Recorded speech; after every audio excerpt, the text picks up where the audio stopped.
Mars, जो हमारा सबसे करीबी सियारा है, यह हमारी ज़मीन की तरह अपने स्टार के हैबिटेबल जोन में आता है, लेकिन यह सियारा हमसे इतनी दूर है कि हमें वहां जाने में 7 महीने लग जाते हैं। जैसे कि आपको पता है कि इलोन मस्क 2050 तक मार्स पर इंसानों की बस्तियां बसाना चाहते हैं, लेकिन साइंसदान का कहना है कि अगर हम मार्स पर 7 महीनों में जाएंगे तो हम कभी भी 2050 तक मार्स पर इंसानों की बस्तियां नहीं बसा सकते।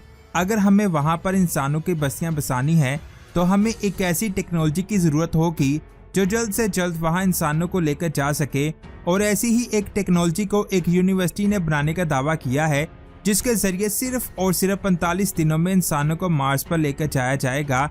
आखिर वो टेक्नोलॉजी क्या है, ये अमेजिंग इन्फॉर्मेशन आप जानोगे आज की इस वीडियो में। वीडियो शुरू करने से पहले आपसे गुजारिश है कि अगर आपने हमारे चैनल स्पेस वर्ल्ड को सब्सक्राइब नहीं किया तो जल्दी से सब्सक्राइब करने के साथ साथ हमारी वीडियोस को लाइक और शेयर जरूर करें। जब से हमने अल्लाह की अजीम कायनात में छुपे राजों के बारे में जानना शुरू किया है, तब से साइंसदानों की दिलचस्पी और ज्यादा बढ़ गई है। जब से हबल टेलीस्कोप को लॉन्च किया है, तब से हमने कायनात के ऐसे ऐसे राजों के बारे में जाना है जिनके बारे में हम सोच भी नहीं सकते। इसके जरिए हमने कायनात में अरबों लाइट ईयर दूर मौजूद चीजों को भी देखा है। इसके अलावा और भी बहुत सारे टेलीस्कोप के जरिए हमने कायनात में ऐसे ऐसे सियारों को ढूंढा है यहाँ पर हम इंसान चाहकर रह सकते हैं, लेकिन ये सियारे हमसे इतनी ज्यादा दूर हैं, यहाँ पहुँचने में हमें लाखों साल लग जाएंगे, क्योंकि हमारे पास अभी कोई भी ऐसा स्पेसक्राफ्ट नहीं है जिसके जरिए हम कुछ ही सालों में वहां जा सके। साइंसदान का कहना है कि ऐसी टेक्नोलॉजी बनाने में अभी कई सालों का वक्त लगेगा, जिसकी वजह से हम सोलर सिस्टम से बाहर किसी भी सियारे पर नहीं जा सकते। इलोन मस्क का कहना है जैसे एक एस्ट्रॉइड की टक्कर से जमीन पर डायनासोर का नामो निशान मिट गया, वैसे ही फ्यूचर में कोई एस्ट्रॉइड हमारी जमीन से टकरा सकता है, जिससे पूरी इंसानियत खत्म हो सकती है। इसीलिए अगर हमें इन सब मुसीबतों से बचना है तो हम इंसानों को किसी दूसरे सियारों पर जाना होगा। जैसे कि मैंने आपको बताया कि अभी हम सोलर सिस्टम से बाहर किसी भी सियारे पर नहीं जा सकते, लेकिन हमारे सोलर सिस्टम में जमीन के अलावा सिर्फ एक ही सियारा मौजूद है जो हमारी जमीन की तरह अपने स्टार के हैबिटेबल जोन में आता है। उसका नाम है मार्स। यहाँ पर इलोन मस्क इंसानों की बस्तियां बसाना चाहता है। इलोन मस्क दिन रात इस प्रोजेक्ट पर काम कर रहा है ताकि वो जल्द से जल्द इंसानों को मार्स पर भेज सके।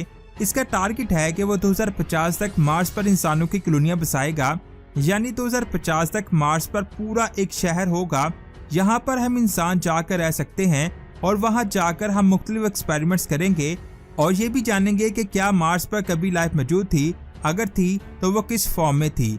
इसके अलावा हम ये भी जानेंगे कि फ्यूचर में कितने इंसानों को मार्स पर बसाया जा सकता है।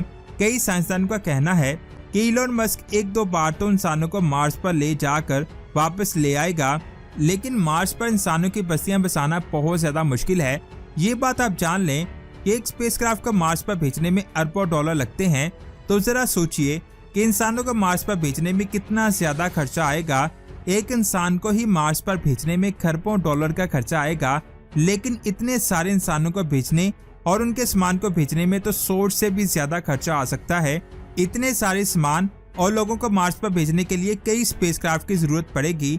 चलो एक बात मान लेते हैं कि इलोन मस्क इतना सारा पैसा खर्च करने को तैयार हो जाते हैं, जो सच भी है, क्योंकि वो इस प्रोजेक्ट पर पानी की तरह पैसा बहाने को तैयार हैं। लेकिन पैसे के अलावा एक और प्रॉब्लम है। असल में जब मार्स जमीन के बहुत ज्यादा करीब होता है, तब एक स्पेसक्राफ्ट को मार्स पर पहुंचने में 7 महीने लग जाते हैं, जो बहुत ज्यादा टाइम है।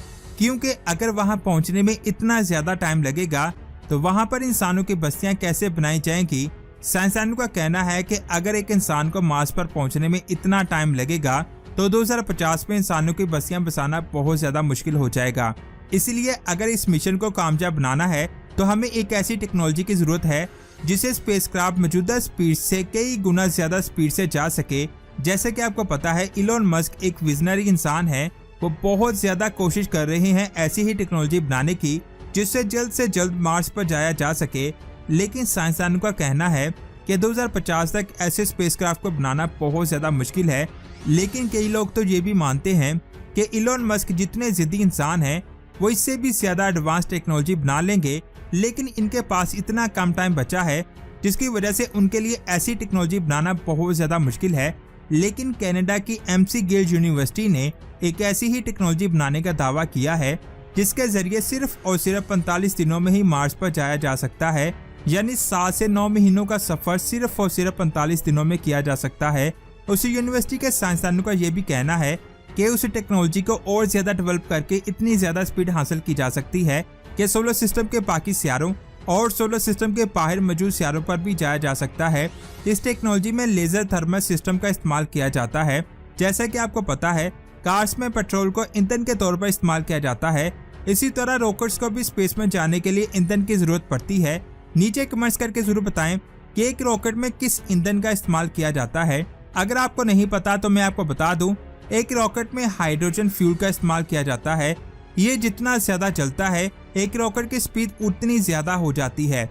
लेजर थर्मल सिस्टम में लेजर का इस्तेमाल इसी हाइड्रोजन को जलाने में किया जाता है। लेजर से फ्यूल बहुत तेजी के साथ जलता है, जिससे स्पेसक्राफ्ट की रफ्तार बहुत ज्यादा हो जाती है। इन पावरफुल लेजर को जमीन के लो अर्थ ऑर्बिट में थ्रो किया जाता है, जिससे हाइड्रोजन जलती है और स्पेसक्राफ्ट की स्पीड तेज हो जाती है। मुझे उम्मीद है कई लोगों को ये कंसेप्ट समझ में नहीं आया होगा। जिनको ये समझ में नहीं आया उनको एक एग्जांपल के साथ समझाता हूँ। सोलर एनर्जी से हमें विटामिन डी मिलता है और इसी एनर्जी से बिजली भी पैदा की जाती है। सूरज के जितनी ज्यादा करीब सोलर पैनल को रखा जाएगा, वो पैनल उतनी ही ज्यादा एनर्जी प्रोड्यूस करेगा। उसी तरह जितनी ज्यादा नजदीक से लेजर लाइट को छोड़ा जाएगा, उतनी ही तेजी के साथ स्पेसक्राफ्ट आगे बढ़ेगा और इतनी स्पीड पैदा होगी जिससे स्पेसक्राफ्ट सिर्फ और सिर्फ 45 दिनों में मार्स पर जा पाएगा।